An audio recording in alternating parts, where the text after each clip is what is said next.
Assalamualaikum warahmatullahi wabarakatuh. Waalaikumsalam warahmatullahi wabarakatuh. Alhamdulillah nahmaduhu wa nasta'inuhu wa nastaghfiruh. Segala puji bagi Allah Subhanahu wa taala. Kita selalu memujinya, meminta pertolongan dan ampunan dari Allah Subhanahu wa taala. Wa na'udzu billahi min syururi anfusina wa min sayyiati a'malina. Kita terus meminta perlindungan kepada Allah Subhanahu wa taala dari keburukan-keburukan diri kita dan juga dari keburukan-keburukan amal kita.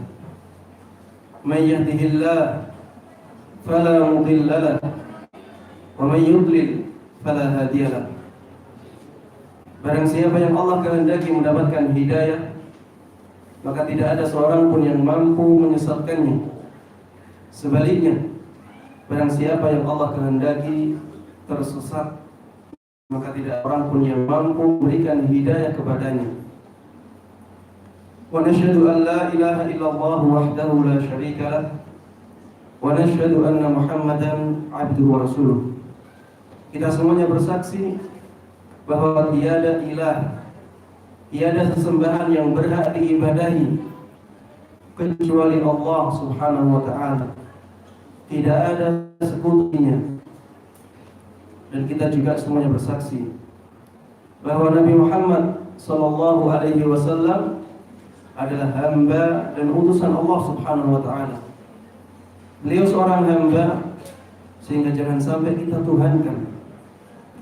Jangan sampai kita ibadahi.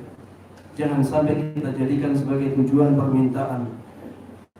Hajat kita minta dari Allah Subhanahu wa taala saja, bukan kepada yang lainnya. Dan beliau seorang rasul, sehingga jangan sampai didustakan, karena adalah utusan Allah yang terpercaya. Maka kita harus meyakini apapun yang datang dari Nabi kita, Nabi Muhammad sallallahu alaihi wasallam. Beliau datang dengan perintah, kita lakukan perintahnya. Datang dengan larangan, kita berhenti dari larangannya. Kabar, kita percayai dengan apa adanya, sepenuhnya. Inilah konsekuensi persaksian kita atau keyakinan kita bahwa beliau adalah utusan Allah Subhanahu wa ta'ala. Allahumma salli wa sallim wa barik wa an'im ala abdika wa rasulika Muhammadin wa ala alihi wa sahbihi wa man tabi'ahum bi ihsanin ila yaumiddin. Semoga salawat dan salam, keberkahan dan kenikmatan selalu terlimpahkan kepada hamba dan utusanmu ya Allah, Nabi kita Nabi Muhammad sallallahu alaihi wasallam, begitu pula kepada seluruh keluarga beliau, seluruh sahabat beliau, dan seluruh kaum muslimin yang mengikuti mereka dengan baik hingga hari kiamat. Jamaah kaum muslimin dan kaum muslimat yang semoga dirahmati dan dimuliakan oleh Allah Subhanahu wa taala. Alhamdulillah, Allah Subhanahu wa taala masih memberikan kenikmatan yang sangat banyak kepada kita semuanya. Alhamdulillah, ya, dengan kenikmatan tersebut kita bisa mengadakan kajian ilmiah ini.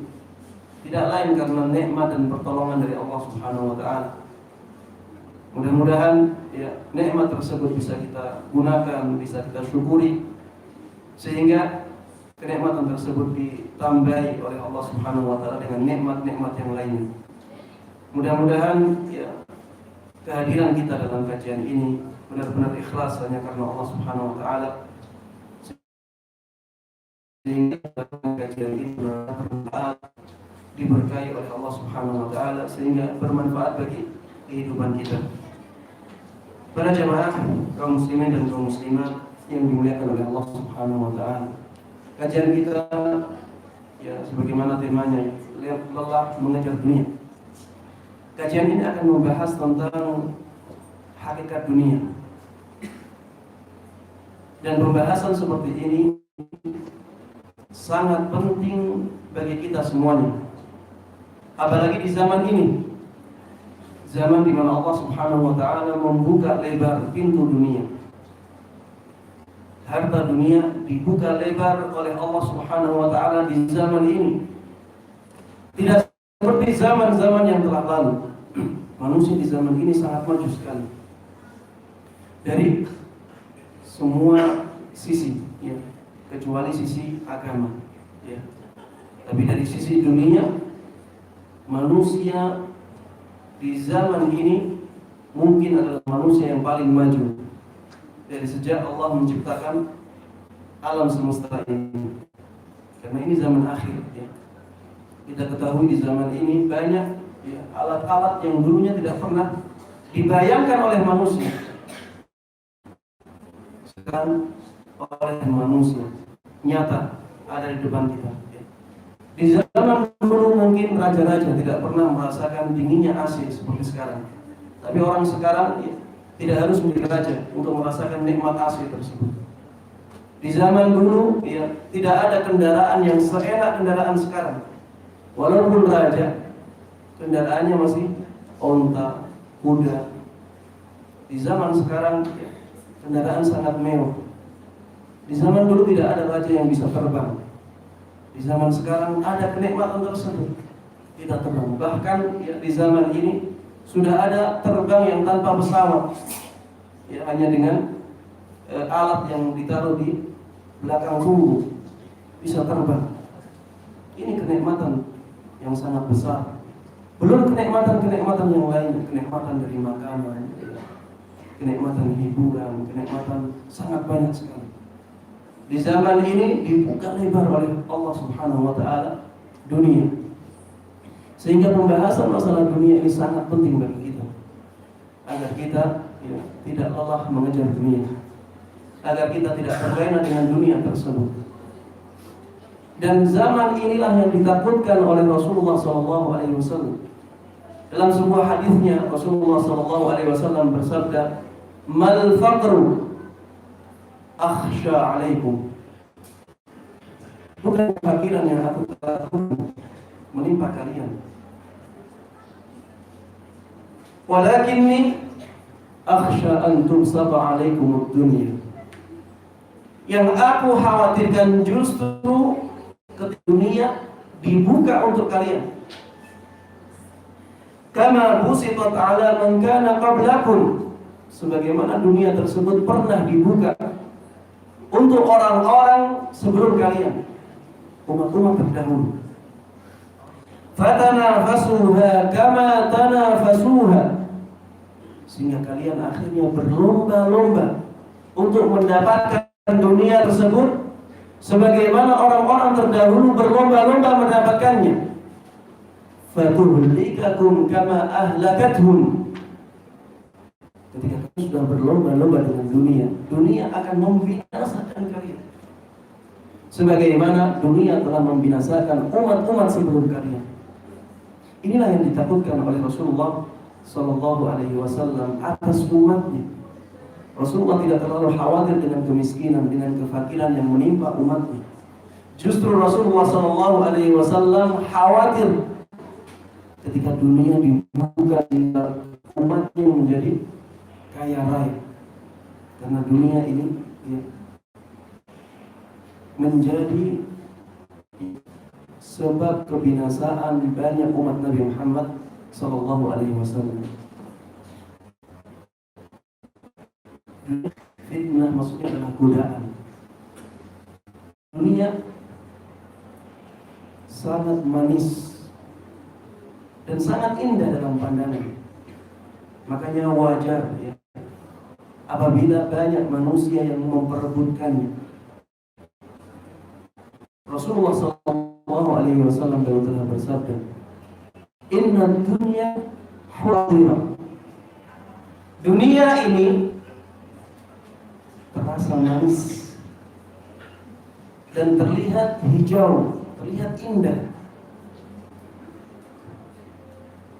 Faman akhadahu bisakhawati nafsin burika lahu fi. Barang siapa yang mengambil dunia, mencari dunia dengan hati yang tenang, tidak terlalu berambisi, maka tersebut akan diberkahi untuknya. Wa man akhadahu bi israfi nafsin lam yubarak lahu fi. Sebaliknya, apabila dunia diambil oleh seseorang dengan ambisi yang sangat tinggi, ambisi yang sangat kuat, maka dunia tersebut yang ada di tangannya, yang dia dapatkan, tidak akan diberkahi oleh Allah Subhanahu wa ta'ala. Kalladhi ya'kul wa la yashba. Orang yang demikian, yang dia mengejar dunia dengan ambisi tingginya, itu seperti makan tapi tidak kenyang. Manusia yang mengejar dunia, dia tidak akan kenyang dengan dunianya, kecuali sampai dia mati, baru dia terhenti dari mengejar dunia. Inilah kalau seseorang kurang menyadari hakikat dari dunia. Oleh karenanya, ya, sebagai kaum muslimin, jangan sampai kita terlalu berambisi dalam mengejar dunia. Nanti akan tahu jawabannya setelah kita tahu hakikat dunia. Jangan sampai kita terlalu berambisi, tergoda oleh dunia ini. Saya tanya, dunia diciptakan untuk kita, ataukah kita yang diciptakan untuk dunia?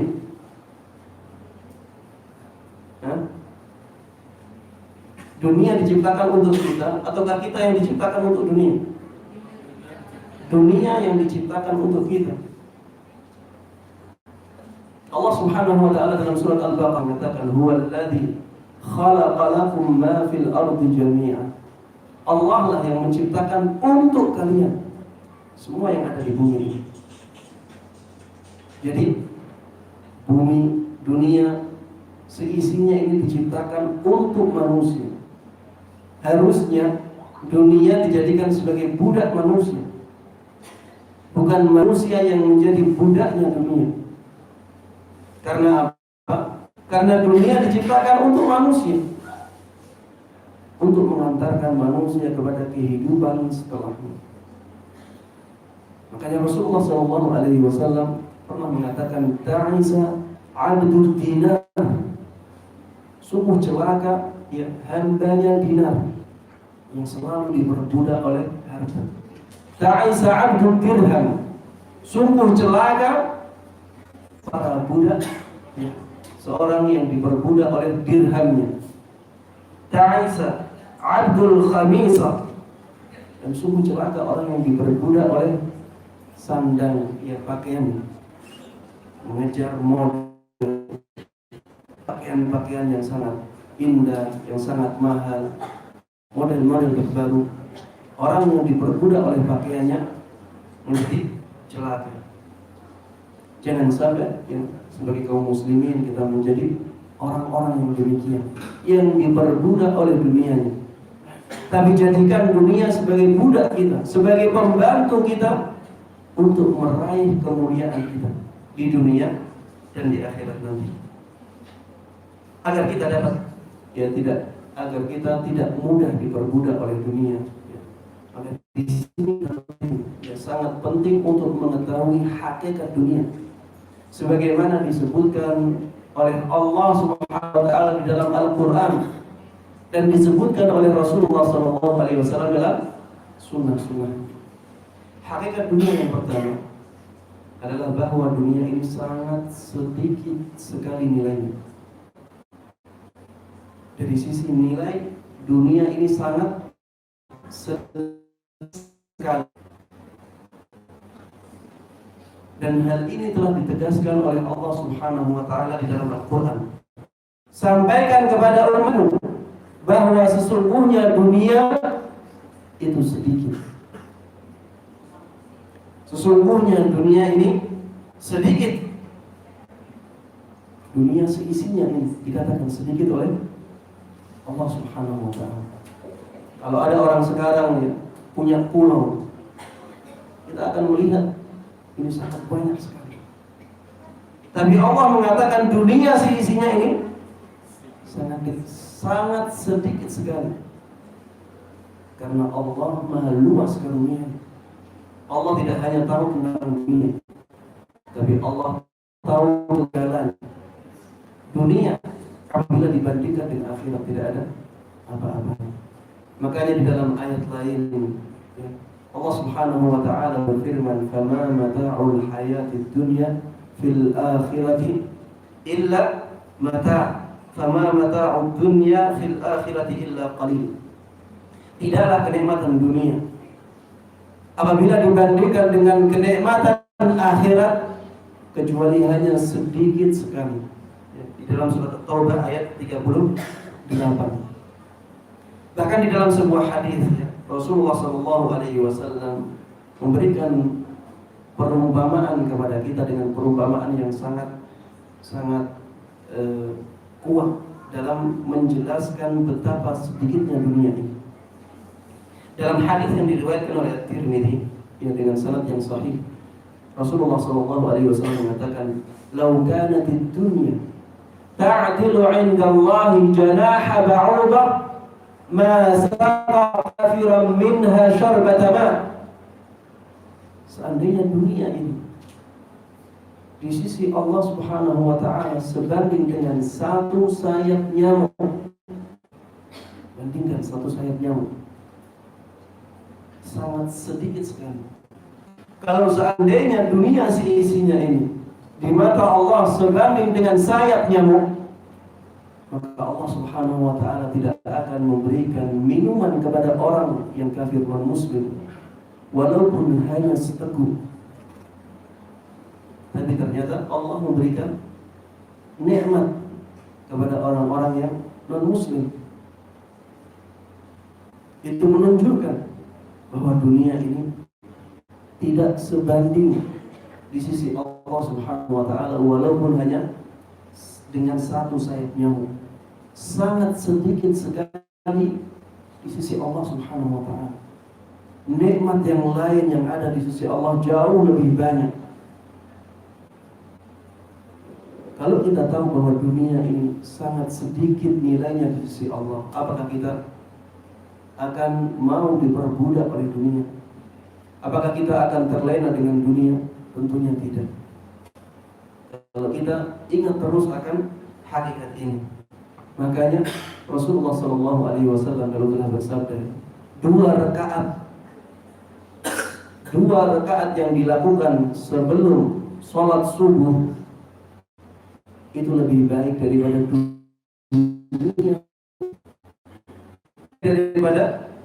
dunia seisinya. Karena dua rakaat sebelum subuh tersebut balasannya apa? Pahala. Dan pahala Allah di akhirat nanti jauh lebih banyak daripada dunia seisinya ini. Karena dunia memang sangat sedikit. Dunia seisinya ini sangat sedikit. Ada hadis yang sangat menakjubkan yang menjelaskan tentang betapa sedikitnya dunia apabila dibandingkan dengan nikmat akhirat. Rasulullah SAW dalam hadis yang diriwayatkan oleh Imam Bukhari dan Imam Muslim, hadisnya sangat sahih. Beliau pernah mengatakan, "Inni la a'lamu akhir ahli an-nar khurujan minha." Sungguh aku benar-benar tahu orang yang paling terakhir keluar dari neraka. Wa akhir ahli al-jannati dukhulan jannah. Dan orang yang paling terakhir masuk surga. Rajulun yakhruju minan nari habwa. Dia adalah seorang yang keluar dari neraka dalam keadaan merangkak. Ya, sudah dua belum. Sudah disiksa dalam waktu yang sangat lama. Sampai dia keluar dari neraka merangkak. Fayaqulullahu tabaraka wa ta'ala lahu idhhab fadkhulil jannah. Ketika Allah melihatnya, Allah mengatakan, sekarang pergilah, masuk sana surga. Maka orang ini akhirnya menuju ke surga.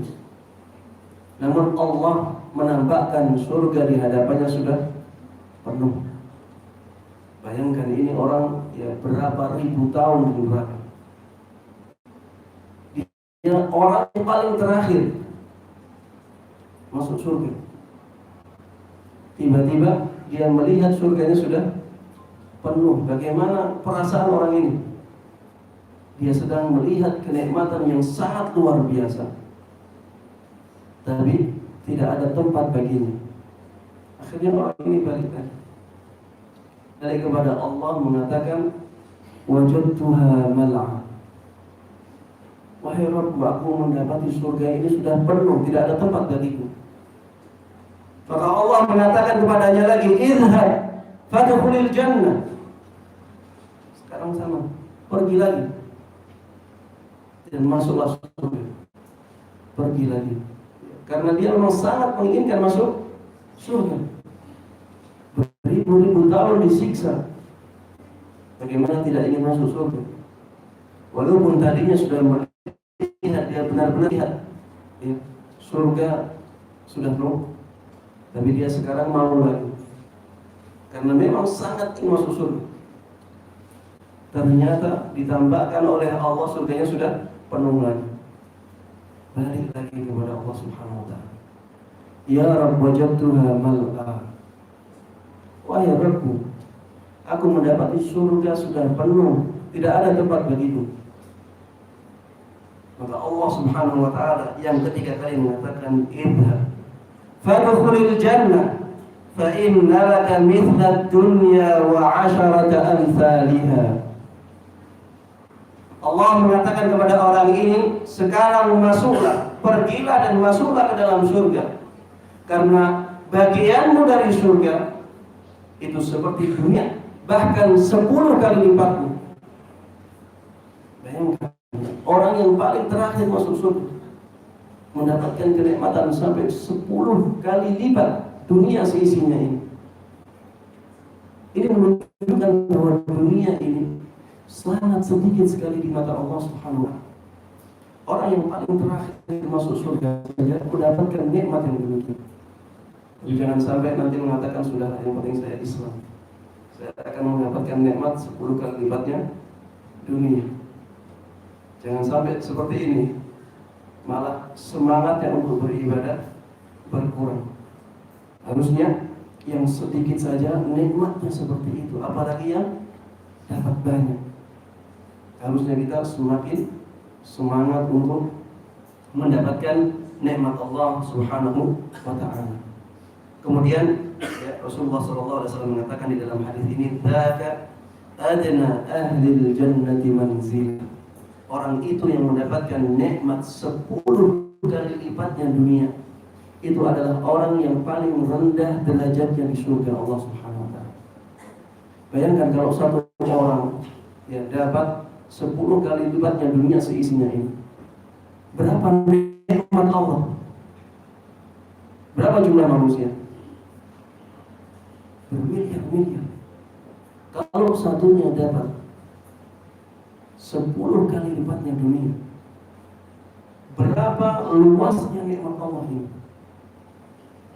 Berapa banyaknya karunia yang ada di sisi Allah Subhanahu wa ta'ala.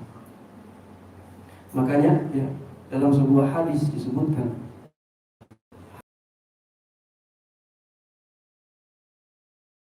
dan juga Allah Subhanahu wa ta'ala mengatakan dalam hadis tersebut, ya, hadis qudsi, seandainya manusia dari awal sampai akhir, afwan, ini hadis bukan hadis qudsi, hadis sabda Nabi Muhammad SAW,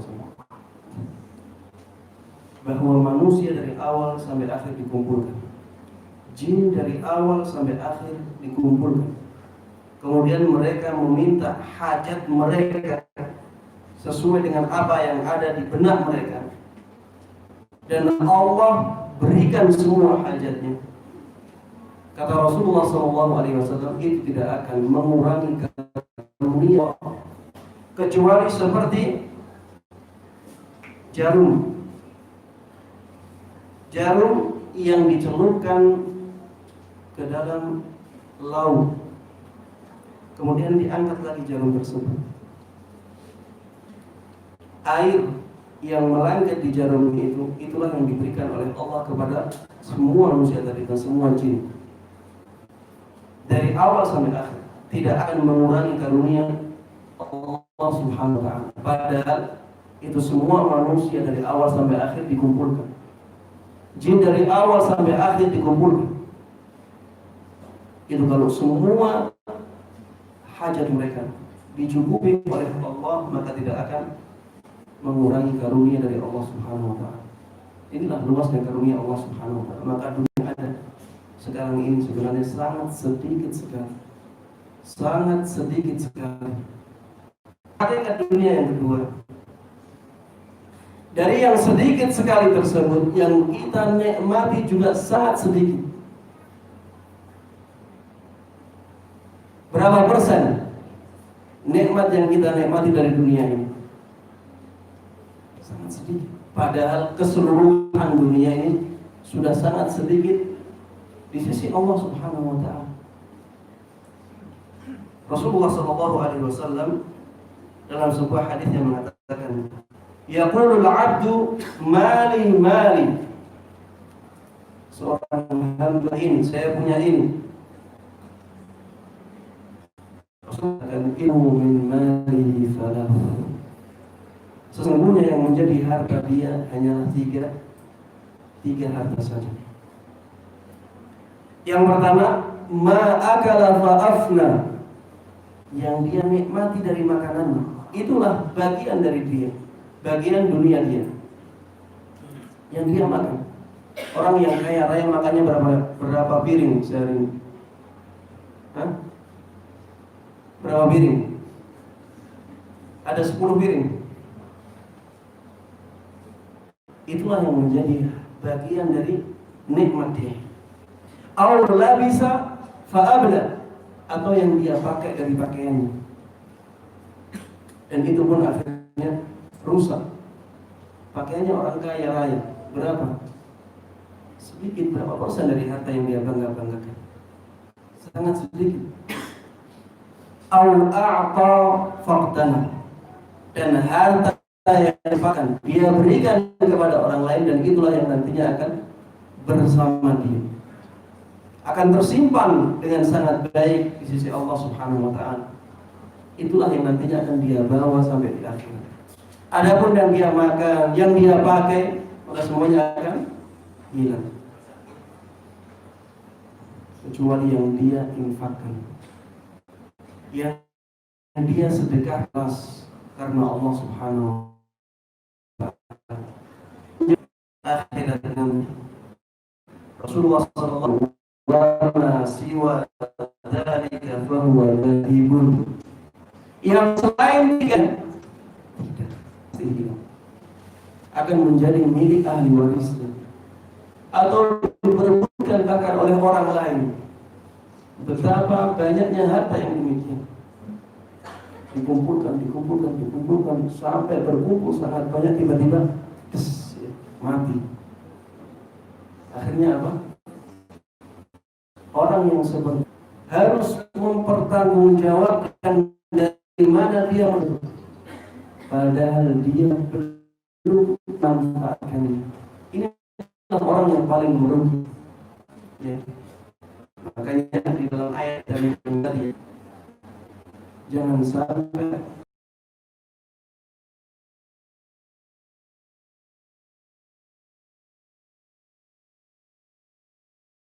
sampai menjadi orang yang tidak mau berinfak di masa hidupnya, kemudian tiba-tiba mati. Ajalnya sudah sangat dekat, dia ingin menginfakkan, tapi sudah terlambat. Di dalam Islam ya, tidak sah sedekah atau pemberian ketika orang sudah sakit dan sekarat, tidak sah. Harta tersebut tetap milik ahli warisnya. Dalam bersedekah, sedekahkanlah apa yang kita miliki yang sedikit ini untuk mendapatkan nikmat yang sangat besar di sisi Allah Subhanahu. Hakikat yang ketiga ini hina. Hakikat yang ketiga ini Rasulullah Shallallahu Alaihi Wasallam pernah ya bersama para sahabatnya melewati bangkai kambing yang telinganya kecil, cacat. Bangkai sudah mati kambingnya, sudah menjadi bangkai, dan terlihat telinganya cacat. Ketika melihat bangkai tersebut, Rasulullah SAW mengatakan, siapa yang mau bangkai ini? Siapa yang mau bangkai ini dengan harga 1 dirham? Maka para sahabat mengatakan, untuk apa bangkai tersebut? Apalagi dia cacat, telinganya kecil, tidak ada yang mau. Kemudian Rasulullah mengatakan, sudah, kalau begitu saya kasihkan saja, gratis. Tidak dengan 1 dirham, tapi gratis. Maka mereka mengatakan, walaupun gratis, untuk apa? Kita gunakan untuk apa, wahai Rasulullah? Maka Rasulullah SAW ketika itu mengatakan, wallahi la dunya ahwanu 'ala Allah min hadza 'alaikum. Rasulullah mengatakan, demi Allah, dunia itu benar-benar lebih hina. Lebih hina di sisi Allah Subhanahu wa taala daripada hinanya bangkai ini di mata kalian. Ini hadis yang sahih diriwayatkan oleh Imam Muslim. Inilah bagaimana Rasulullah SAW mengilustrasikan kepada kita tentang hakikat dunia. Dunia ini hina. Makanya dalam hadis lain Rasulullah SAW sampai mengatakan, inna dunya mal'una, mal'unun ma fiha, wa ma wala. Sesungguhnya dunia itu tercela. Tercela apapun yang ada di dalamnya. Kemudian Rasulullah SAW mengecualikan illa dzikrullah, kecuali berzikir mengingat Allah Subhanahu wa taala. Wa ma wala, dan apapun yang mendukung perbuatan zikir kepada Allah Subhanahu wa taala. Wa alimun aw muta'allim. Dan yang ketiga adalah orang yang alim, seorang ulama ataupun yang belajar. Rasulullah SAW dari dunia. Dunia ini tercela kecuali zikrullah, mengingat Allah Subhanahu wa taala. Kemudian apapun yang mendukung zikir kepada Allah Subhanahu wa taala, mendukung untuk mengingat Allah. Misalnya dunia kita gunakan untuk melakukan kebaikan, maka ini dikecualikan, tidak tercela. Karena dunia tersebut menjadi pendukung bagi manusia untuk mengingat Allah Subhanahu. Kemudian yang alim, seorang ulama, atau orang yang belajar ilmu agama. Hakikat yang keempat, bahwa dunia ini hanya sebentar. Sebentar.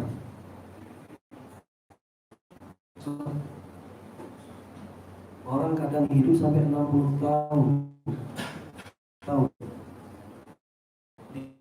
Di mana benar memang Rasulullah SAW mengatakan, ummati ma baina 60 ila 70. Hadis ini hadis yang sangatnya hasan. Rasulullah mengatakan umurnya umatku itu antara 60 sampai 70 tahun. Ini rata-rata. Ada yang melewati umur tersebut tapi sangat sedikit. Makanya Rasulullah SAW mengatakan, wa aqalluhum man yajuzu dzalik. Sangat sedikit orang yang melampaui umur ini. 60 sampai 70 tahun ini sangat sebentar sekali apabila dibandingkan dengan kehidupan setelahnya. Atau bayangkan, kehidupan di alam kubur berapa ribu tahun. Rasulullah sampai sekarang sudah Sallallahu Alaihi Wasallam lebih lama, ribuan tahun. Tapi bagaimana Allah menyebut jangka waktu itu. Allah Subhanahu wa taala mengatakan dalam surat At-Takatsur, "Alhaakumut takatsur hatta zurtumul maqabir." Telah melenakan, telah melalaikan kalian tindakan memperbanyak harta sampai kalian menziarahi kubur-kubur kalian. Allah memilih kata-kata ziarah. Sampai kalian menziarahi kubur kalian, maksudnya sampai kalian mati. Ada orang-orang yang demikian, terlena dengan dunia, akhirnya ya berlomba-lomba untuk memperbanyak dunia. Ada temannya yang punya harta demikian, dia dia menjadi semangat untuk ingin melebihi dia lagi, menyaingi dia, sampai akhirnya mati. Allah menyebut ya matinya dengan kata-kata ziarah. Ziarah ini sebentar atau lama? Sebentar. Orang kalau lama namanya ziarah lagi, nginep namanya. Tapi orang kalau ziarah hanya sebentar, sesaat saja. Kalau sudah lama namanya nginep atau bahkan mukim ataupun bertempat tinggal, namanya bukan ziarah lagi. Allah menyebut ribuan tahun tersebut dengan kata-kata ziarah yang hanya sebentar. Kalau di alam kubur yang ribuan tahun itu dikatakan ziarah oleh Allah, bagaimana dengan alam dunia yang hanya 60-70 tahun? Bahkan banyak orang yang kurang dari itu. 70 tahun ini atau 60 tahun ini masih dikurangi dengan kerjanya yang melelahkan. Ada masa-masa yang kita tidak bisa merasakan kenikmatan seperti masa kecil. Tidak bisa kita merasakan kenikmatan seperti ketika kita dewasa. Ada diambil oleh jam tidur, sangat sedikit sekali, sangat sebentar sekali. Makanya di hari kiamat nanti, para penduduk neraka menganggap bahwa kehidupan dunia ini sangat sebentar. Allah Subhanahu wa taala ya menanyakan kepada mereka, para ahli neraka. Diceritakan di dalam Al-Qur'an di surat Al-Mu'minun. Allah Subhanahu wa taala berfirman, "Qala kam labithtum fil ardi 'adada siapa? Ahli neraka. Berapa tahukah kalian hidup di dunia?" Mereka mengatakan, qalu labithna yawman aw ba'da yawm. Kami dahulu hanya hidup sehari atau mungkin setengah hari. Inilah jawaban mereka. Mereka mengatakan bahwa dunia ini sangat sebentar sekali. Karena dibandingkan dengan di neraka ya, kehidupan yang sangat lama sekali. Tidak ada batasnya waktu ketika itu. Adapun dunia hanya 60-70 tahun, itu pun yang sampai umur ini. Ada banyak dari manusia yang tidak sampai umur. Dunia sangat sebentar. Bahkan ya di dalam ayat lain lebih dahsyat lagi, ya Allah Subhanahu wa taala di dalam surat Al-Ahqaf memerintahkan kepada Rasulullah sallallahu alaihi wasallam untuk bersabar. Ulul azmi minar rusuli wala tasta'jil lahum. Sabarlah seperti sabarnya rasul-rasul sebelum kamu yang mendapatkan predikat ulul azmi. Jangan tergesa-gesa menghadapi mereka. Ka'annahum yawma yarawna ma yu'adun. Karena orang-orang kafir tersebut ketika melihat siksaan yang diancamkan kepada mereka, lam yalbathu illa sa'atan min nahar. Seakan-akan mereka melihat bahwa kehidupan mereka di dunia hanyalah sesaat dari waktu siang. Sangat sebentar sekali. Ya, makanya ya waktu yang sebentar ini bersabarlah. Bersabarlah untuk menghamba kepada Allah Subhanahu wa taala. Apapun yang kita lakukan dari kegiatan kita, ubah dengan niat yang baik agar bernilai ibadah. Kita bekerja lelah dan itu menghabiskan waktu yang banyak. Jangan sampai diniatkan untuk kebaikan agar ini menjadi ibadah. Kalau ada uang, infakkan. Ya jangan menunda-nunda. Uangnya sedikit, infaknya tidak masalah, sedikit menyesuaikan keuangan. Uangnya banyak, infakkan dengan jumlah yang banyak. Kemudian hakikat dunia yang berikutnya, ya, yang kelima, bahwa dunia ini akan terlupakan sama sekali. Baik kenikmatannya ataupun kesusahan-kesusahan yang kita alami di dunia akan terlupakan sama sekali. Ada sebuah hadis yang dikatakan oleh Rasulullah SAW, "Yu'ta bi an'ami ahli dunya min ahli nari yaumil qiyamah." Akan didatangkan salah seorang dari penduduk neraka pada hari kiamat. Penduduk neraka ini dipilih yang paling nikmat ketika di dunia, yang paling banyak menikmati kehidupan dunia, diambil. Dia nantinya ahli neraka, diambil oleh Allah.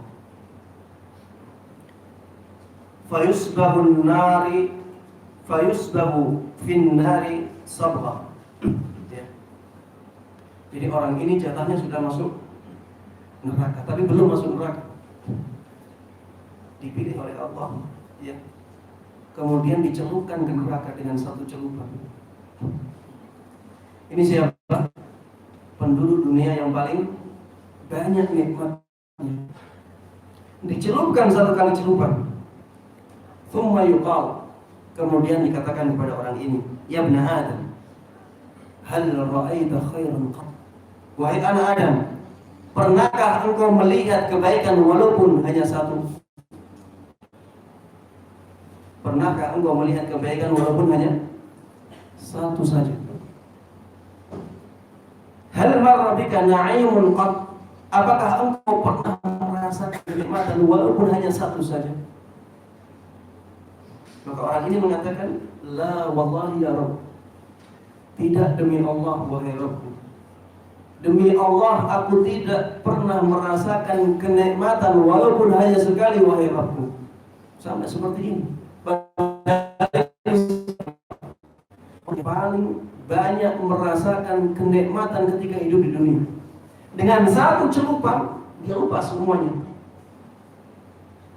Dia lupakan semua kenikmatan tersebut. Sebaliknya, wa yu'ta bi asyaddin nasi bu'san dunya. Didatangkan ya oleh Allah Subhanahu wa taala satu orang ya dari penduduk yang dia jatah masuk surga. Dia jatah masuk surga. Dan dia ini orang yang paling sengsara hidup di dunia. Paling banyak mendapatkan ujian dan cobaan. Fayusbahu sabqatan fil jannah. Orang ini dicelupkan ke surga. Satu celupan saja. Fayuqalu lahu. Akhirnya orang ini ditanya, "Ya ibna Adam, hal ra'aita bu'san qat?" Wahai anak Adam, pernahkah engkau melihat kesengsaraan, kesusahan walaupun hanya sekali? Hal marra bika syiddatul qat? Pernahkah engkau merasakan, mengalami kesengsaraan walaupun hanya sekali? Apa kata orang ini? Orang ini mengatakan, wallahi ya Rabb. Demi Allah tidak pernah sama sekali wahai Rabbku. Padahal ini orang yang paling sengsara. Satu celupan saja dicelupkan di surga, ya, bisa melupakan kesengsaraan dia selama di dunia. Walaupun 70 tahun, walaupun 100 tahun dia sengsara, satu celupan di surga nanti akan bisa melupakan kesengsaraan dan melupakan kesusahan dia selama di dunia. Kemudian yang terakhir ya, karena waktu ya, yang terakhir nikmat dunia ini. Hakikat di dunia yang ketujuh ya, bahwa jatah rezeki kita tidak akan bertambah dan tidak akan berkurang sedikit pun karena kita tidak bisa menambah rizki kita sama sekali. Sebaliknya, kita tidak bisa mengurangi rizki kita sama sekali. Semuanya sudah ditakdirkan oleh Allah Subhanahu wa ta'ala. Dalam hadis yang diriwayatkan oleh Imam Muslim, Rasulullah sallallahu alaihi wasallam bersabda, "Kataballahu maqadir al-khalaiq qabla an yakhluqa as-samawati wal ard bi 50,000 sana." Allah telah mentakdirkan, telah menetapkan takdirnya makhluk-makhluknya sebelum penciptaan langit dan bumi sampai 50.000 tahun. 50.000 tahun sebelum penciptaan langit dan bumi, Allah sudah menetapkan takdir seluruh makhluknya. Sehingga jatah rezeki kita ini sudah ditetapkan oleh Allah Subhanahu wa ta'ala. Tidak mungkin kita tambahi dan tidak mungkin dikurangi oleh orang lain. Semuanya akan sampai kepada kita. Makanya dalam hadis yang lain, ya, dengan sangat tegas Rasulullah SAW mengatakan, "Ayyuhan nas, ittaqullah wa ajmilu fil talab." Wahai manusia, takutlah kalian kepada Allah Subhanahu wa ta'ala dan perbaiki cara kalian mencari harta. Perbaiki cara kalian mencari rizki. Fa inna nafsan lan tamut hatta tastawfiya rizqaha. Alasannya apa? Karena jiwa ini, setiap jiwa tidak akan mati kecuali telah Allah akan rizkinya. Semua dari kita punya jatah rizki yang ditentukan oleh Allah Subhanahu wa ta'ala, dan kita tidak akan mati kecuali rizki tersebut sebelum kematian kita. Ini hakikat yang dikatakan oleh Rasulullah SAW 14 abad yang telah lalu. Jatah rizki manusia tidak akan bertambah dan tidak akan berkurang. Apapun yang dilakukan oleh manusia itu, dia mencari rizki dari cara yang halal atau mencari rizki dengan cara yang haram, ya, tetap saja rizkinya sama. Jatah rizkinya sama, tidak akan bertambah. Makanya sebagai seorang mukmin yang meyakini hal ini, sangat merugi apabila mencari jalan-jalan yang tidak halal. Karena usaha tersebut tidak akan menambah jatah rizki seseorang. Makanya jangan heran ya, kalau ada orang yang mengambil jalan pintas, akhirnya dalam sekejap harta yang didapatkan tersebut hilang, belum dia nikmati. Jangan heran apabila orang-orang yang sumber rizkinya tidak halal, akhirnya banyak mendapatkan bencana. Seringkali ditimpa, ya, sakit, entah dia sendiri ataupun keluarganya ataupun kerabatnya, sehingga dia harus mengeluarkan hal tersebut, ya, mengeluarkan hartanya. Jangan heran dengan orang-orang yang hartanya tidak halal, ketika membeli sesuatu tersebut cepat rusak, tidak diberkahi oleh Allah Subhanahu wa ta'ala, bahkan menjadikan dia celaka. Beli mobil, ya, cepat rusak, tiba-tiba tabrakan, ya, tiba-tiba nabrak apa, tiba-tiba ada masalah di mesinnya, karena Allah Subhanahu wa ta'ala, ya, tidak rela kepada dia, dan dia tidak akan bisa menambah jatah rizkinya. Kemudian Rasulullah SAW mengatakan, "Fattaqullah wa ajmilu fit talab." Bertakwalah kalian kepada Allah Subhanahu wa ta'ala dan perbaikilah cara kalian mencari rizki. Khudu ma halla wa da'u ma harum. Ambil harta-harta yang halal, ya, dan tinggalkan harta-harta yang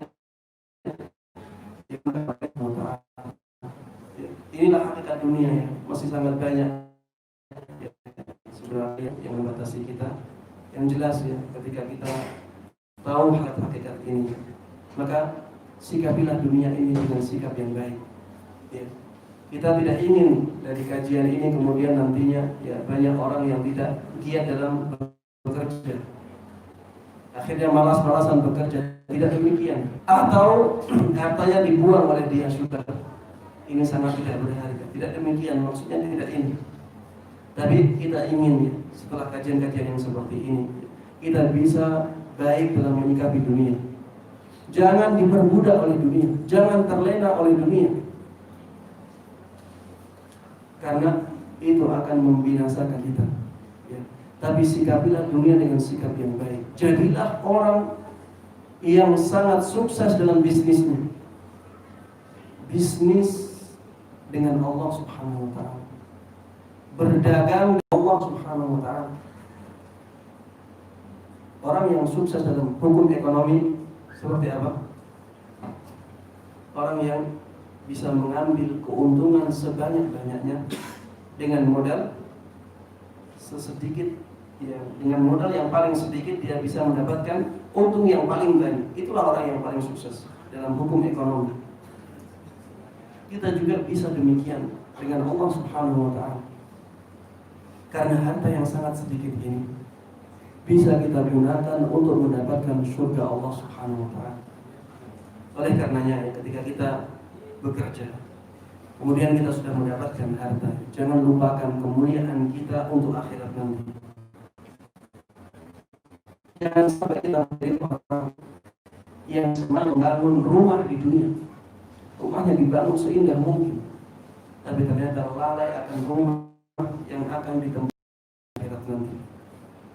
Ingatlah bahwa kita nantinya akan hidup di akhirat dalam waktu yang selama-lamanya. Makanya persiapkan rumah yang sebaik-baiknya di akhirat nanti ya. Inilah tujuan kita mengadakan kajian ini, agar kita bersikap proporsional.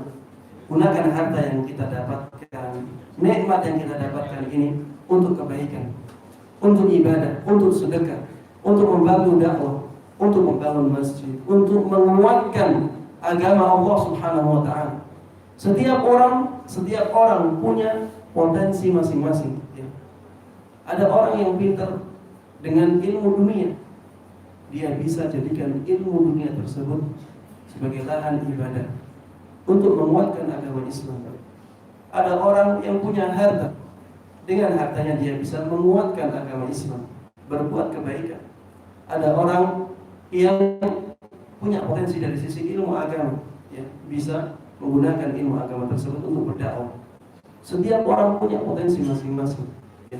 Maka salinglah untuk mengisi ya, saling dengan potensinya masing-masing untuk kebaikan ya, kebaikan yang berhubungan dengan agama Islam.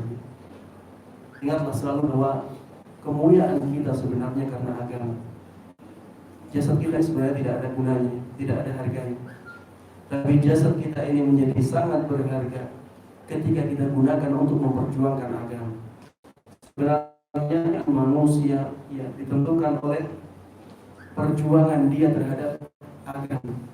Makanya Nabi dan Rasul yang menjadi orang yang paling mulia, karena perjuangan mereka untuk agama Allah yang paling besar. Kemudian setelah mereka para sahabat Nabi Muhammad SAW, mereka menjadi sangat mulia, padahal badannya sama, tapi mereka menjadi sangat mulia karena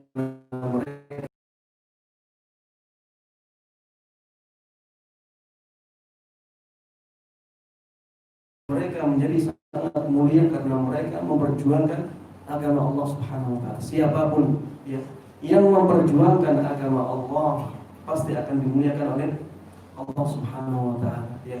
Dan memperjuangkan agama Allah ini tidak melulu harus dengan ilmu agama, bisa dengan dunia kita.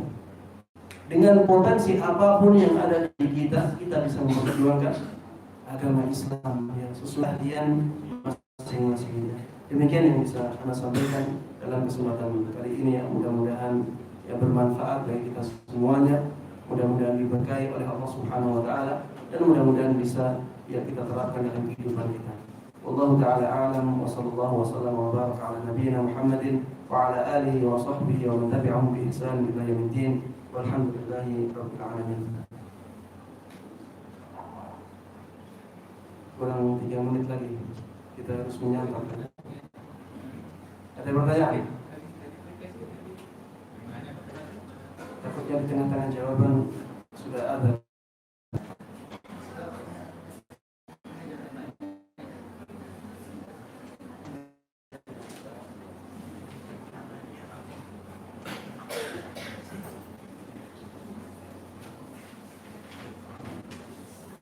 Ini ada pertanyaan. Pertama, sholat tarawih apakah ba'da isya? Apakah sholat tarawih itu dikatakan menggantikan sholat tahajud? Iya. Jadi sholat tarawih sebenarnya adalah sholat qiyamul lail. Sholat tarawih ini sebenarnya adalah sholat qiyamul lail. Ya. Jadi sholat tahajud, sholat tarawih itu sama. Semuanya qiyamul lail, hanya beda nama saja. Ya. Dan nama tarawih ini tidak ada di zaman Nabi Muhammad SAW. Ya. Tarawih artinya beberapa istirahat, beberapa waktu istirahat. Ya. Dan nama ini ada sejak zaman salaf. Ya, ulama-ulama salaf dulu menyebut dengan istilah tarawih karena memang dulu ya sholat ini sangat panjang. Jangan dibayangkan sholat tarawih seperti sekarang ini ada yang sampai 10 menit atau 7 menit, 23 rakaat, tidak. Orang di zaman dulu ya, sholat tarawihnya sampai berjam-jam, bisa sampai 5 jam lebih. Dan mereka membutuhkan istirahat di sela-sela rakaat tersebut. Makanya sholat tarawih karena memang harus ada istirahatnya banyak itu. Karena memang satu sholat ya 2 rakaatnya bisa lebih dari setengah jam mereka. Bisa lebih dari setengah jam. Makanya membutuhkan istirahat yang banyak. Namanya tarawih. Ya. Baik dilakukan sebelum sebelum tidur atau setelah tidur ya. Bisa dinamakan dengan nama yang sama. Selanjutnya Ustaz ada pertanyaan terkait juga dengan bahasan kita tadi, bahwa tadi kan Ustaz pernah sampaikan bahwa ketika sudah terlanjur orang itu sakit parah maka sedekahnya menjadi terlambat atau tidak bermakna. Nah, di sini ada pertanyaan Ustaz, jika mengidap suatu penyakit seperti kanker, namun pada saat itu kita menginfakkan harta kita, apakah ini sudah tidak diperhitungkan lagi pahalanya Ustaz? Yang dimaksud setelah sakit di sini yang dimaksud adalah sakit yang dia sudah merasakan bahwa dia akan mati. Sakit yang dia merasa bahwa dia sebentar lagi akan mati. Sehingga orang yang demikian ya biasanya ingin berinfak. Biasanya ingin berinfak. Di dalam Islam infaknya dibatalkan, tidak sah. Karena apa? Karena orang yang demikian kemudian berinfak nantinya akan membahayakan ahli warisnya. Akan membahayakan ahli waris. Dia akan mengatakan sudah setengah harta saya sedekahkan. Setengah harta saya ahli warisnya hanya mendapatkan setengahnya. Orang yang demikian ya,